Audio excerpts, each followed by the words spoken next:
बिस्मिल्लाहिर्रहमानिर्रहीम। खातिमा सुरात अख्तर अब्बास का सलाम पहुँचे।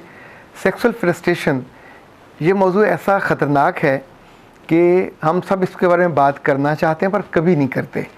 ये ज़रूरत है हर नेक आदमी की, ये ज़रूरत है हर मेहनती और मुशक्क़त करने वाले की, ये ज़रूरत है हर पढ़े लिखे आदमी की, और ये ज़रूरत है हर उस फ़र्द की जो ज़िंदगी में हलाल तरीके से और जायज़ तरीके से अपनी ज़िंदगी की खुशी को लेना चाहता है। ये फ्रस्ट्रेशन होती कब है? जब आगे से इनकार हो। ये फ्रस्ट्रेशन कब बढ़ती है? जब आगे से कोई अनॉयड करे। ये फ्रस्ट्रेशन कब बढ़ती है? जब आपका अपना लाइफ पार्टनर आपको इरिटेट करे। अगर हम इसको डेफिनेशन के लिहाज से देखें तो जो हमारी अपने पार्टनर से डिज़ायर होती है, ख्वाहिश होती है, जब उसको उस लेवल पे पूरा ना किया जाए और वो खुशी और उसमें से वो मोहब्बत ना एंगेज हो, ना कशीद हो, तो ज़ाहिर फ्रस्ट्रेशन बढ़ती है।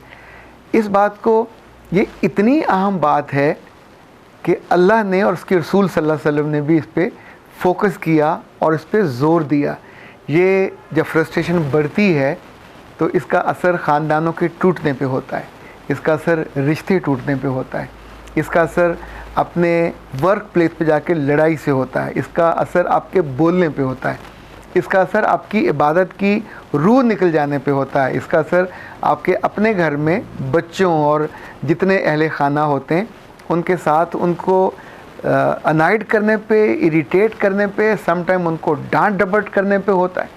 आप सोचिए कि अगर ये इतना अहम ना होता तो अल्लाह के रसूल सल्लल्लाहु अलैहि वसल्लम ने कभी इसको इबादत भी ना करार दिया होता, कभी ये ना कहा होता कि जब मर्द अपनी अहलिया से इस ख्वाहिश का तज़किरा करे तो उसको इसे आबरू देनी चाहिए, चाहे वो ऊँट के कोहान पे बैठी हो। आप सोचिए, वहाँ तो ये प्रोसेस नहीं हो सकता, बट कहा ये जा रहा है कि अगर माहौल न भी हो और वहाँ कितनी दिक्कत हो, पर व्हेन ही इज़ सेइंग तो आपको आगे से ना नहीं करनी।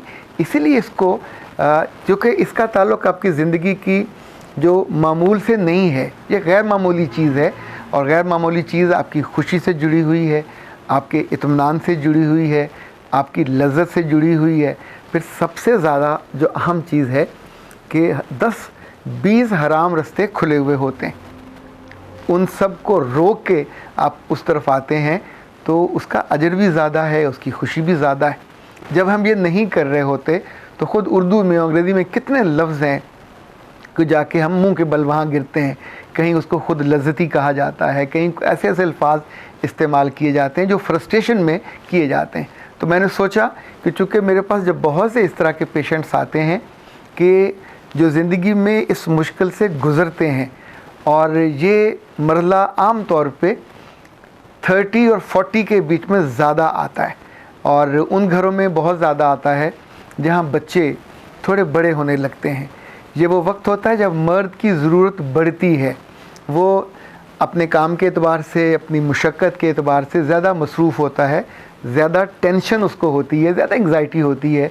तो घर आके वो अपनी अहलिया के साथ इस रिश्ते की खूबसूरती को, उसका लुत्फ़ लेना चाहता है, लेकिन आगे कभी बच्चे वजह बनते हैं, कभी अहलिया का मूड और कभी अहलिया की मर्ज़ी, और वो इतनी बेरुखी से उससे इनकार करती है कि सुनने वाला डिसरिस्पेक्ट होता है। नंबर 1, जब आप डिसरिस्पेक्ट होते हैं तो आपकी एंग्ज़ाइटी और गुस्सा हमेशा फ्रस्ट्रेशन में बदल जाता है। नंबर 2, बीइंग एजिटेटेड, आप उससे एजिटेट होते हैं क्योंकि आपकी बात को माना नहीं गया, और उसके बाद आपको गुस्सा आता है, और उसका इजहार या तो उस खातून पे होगा या उसके बच्चों पे होगा। नंबर 3, जब भी ख्वाहिश पूरी नहीं होती तो हमेशा गुस्सा बदज़ुबानी में, बदलिहाजी में कन्वर्ट होता है, और उस वक्त मर्द आम तौर पे अपने आप को रोक नहीं पाता। कभी कभी उस मौके पे उसको वजह बनाए बिना, उसको इग्नोर किए बिना किसी और बात पे हाथ उठ जाता है और बात बढ़ जाती है। सो अगर जो ख़वातीन इस उम्र में हैं, चूँकि इन्हें बहुत ज़्यादा गिले होते हैं और शिकवे होते हैं, ये मुझसे कहती हैं कि जी आप मर्दों को नहीं समझाते, तो मैंने सोचा कि मर्दों को समझाने से पहले ये बात आपको भी समझाई जाए कि घर की खुशी आपकी वजह से है, मर्द की खुशी आपसे जुड़ी हुई है, ख़ानदान की बुनियाद भी आपसे है। और याद रखिएगा, जिन मर्दों से जब आप उनको फैसिलिटेट नहीं करते, उनको खुशी का जो मोमेंट अता नहीं करती, तो फिर वो हमेशा गलत जगहों पे जाते हैं और बड़े बड़े नेक लोग बेराह हो जाते हैं, बदराह हो जाते हैं। चूँकि जो इंसानी ज़रूरत है, जब इसको आप नेचुरल तरीके से एड्रेस नहीं करते तो ज़ाहिर है अननेचुरल तरीका इख्तियार होगा। वो उसके कमरे में हो, वो उसके वाशरूम में हो, वो उसके लैपटॉप पे हो, वो उसके मोबाइल में हो, या वो ज़्यादा बात बढ़ जाए, ज़्यादा गुस्से में आ जाए तो वो गुनाह करने किसी और जगह भी जा सकता है। अब बताइए, इसका जो मलबा होगा वो किस पे डाला जाए? सिर्फ उस पर तो नहीं डाला जाएगा। गुनाह करने की इजाज़त भी नहीं दी जाएगी, लेकिन गुनाह करने का जो रास्ता दिखाने के वास्ते तो आप बने। सो मुझे आपसे इसीलिए इसी में तवज्जो से और मोहब्बत से कह रहा हूँ कि अपने घरों को बर्बाद करने का कोई दरवाज़ा, कोई खिड़की कभी मत खोला कीजिए। इस वक्त एक तो आलम यह है कि गुनाह बहुत सस्ता है और बहुत आसान है, पर जो इंसान की ज़रूरतें हैं, और ख़ास तौर पे वो लोग जिन्होंने ज़िंदगी में गुनाह ना किया हो, जिन्होंने ज़िंदगी में एक स्ट्रेट वे पे, सिराते मुस्तकीम पे चला, बहुत से लोग ऐसे हैं।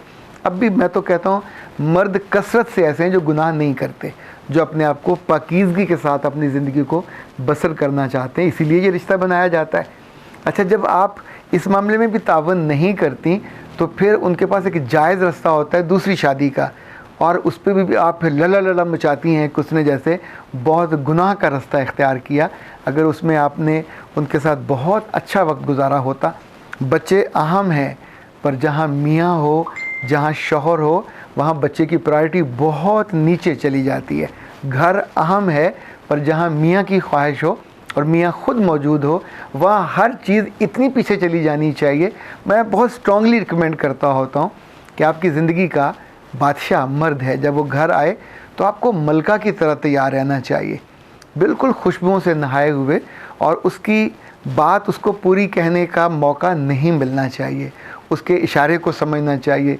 ये जो ताल्लुक़ है, इसकी खूबसूरती उन घरों में बहुत ज़्यादा है जहाँ बीवियाँ और उनके शौहर आपस में इस मौजू पे बहुत खुल के बात नहीं करते। दोनों सिग्नल्स के तौर पे कुछ लफ्ज़ होते हैं जो आप एक दूसरे को कहते हैं और दोनों आंखों ही आंखों में समझ जाते हैं। आप उसकी चाहे लिबास की तारीफ़ कर रहे हो, चाहे उसकी खूबसूरती की तारीफ़ कर रहे हो, अगर आपने पूरा हफ्ता तारीफ़ नहीं की तो जिस रोज़ कर रहे हो दूसरे को फ़ौरन ये इंडिकेशन लेनी चाहिए कि ये इंडिकेटर है किसी तलब का, किसी ज़रूरत का। इसी तौर पे अगर आते जाते मर्द ने छू लिया, कहा कुछ नहीं, तब भी आपको जानना चाहिए। जो भी आपके यहाँ वक्त मुतय्यन होता है या मुकर्रर होता है, अपने मियाँ के ऑफिस जाने के एतबार से, बच्चों से दूरी को मैनेज करने के एतबार से, उनको सिलाने के एतबार से, ये चीज़ें सारी आप ही ने मैनेज करनी होती हैं।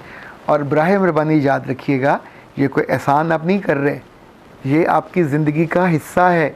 जिस तरह अंगूर की बेल इस बात से इनकार नहीं कर सकती कि वो अंगूर पैदा करने के लिए बनी है, जिस तरह कोई बर्तन इस बात से इनकार नहीं कर सकता कि मैं नहीं सालन पकाऊंगा, इसी तौर पे जो आपका वजूद है वो बना ही इसलिए है कि आप अपने स्पाउस के लिए खुशी का बायस हों।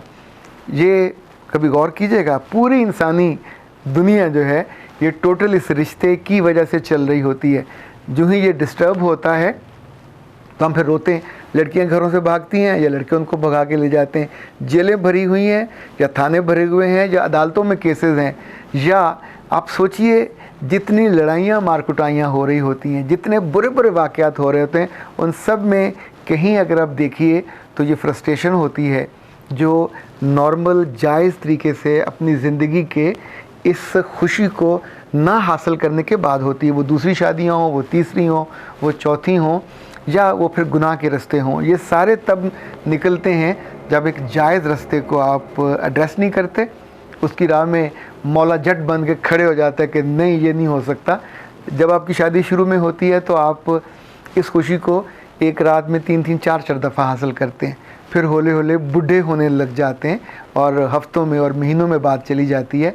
फिर ये याद रखिएगा, जो ही ये अमल आपकी ज़िंदगी में कम होता है, आप दोनों की इंटीमेसी ख़त्म हो जाती है, आप दोनों के ताल्लुक़ की जो चाशनी है, जो मोहब्बत है, वो कम हो जाती है। एक गुजारिश आपसे मैं और करना चाहूँगा, ख़ास तौर पे वो मर्द जो 40 के पेटे में जाने के बाद, इससे बड़े होने के बाद सेक्सुअल फ्रस्ट्रेशन का शिकार हो जाते हैं, उन्हें कुछ चीज़ें बतौर ख़ास करनी चाहिए। नंबर 1, अपने आप से बात करनी चाहिए कि मैं अपनी बात को, अपनी ख्वाहिश को सलीके से कम्युनिकेट क्यों नहीं कर पा रहा। नंबर 2, अपनी अहलियत से अकेले में खुल के बात करनी चाहिए। अब तो ज़माना और अच्छा आ गया, मैसेज कर दीजिए, कोई अच्छा सा वॉइस मैसेज रिकॉर्ड करके भेज दीजिए, कोई ऐसी इंडिकेशन जिसमें आप अपनी वालिहाना ख्वाहिश का इजहार करना चाह रहे हों।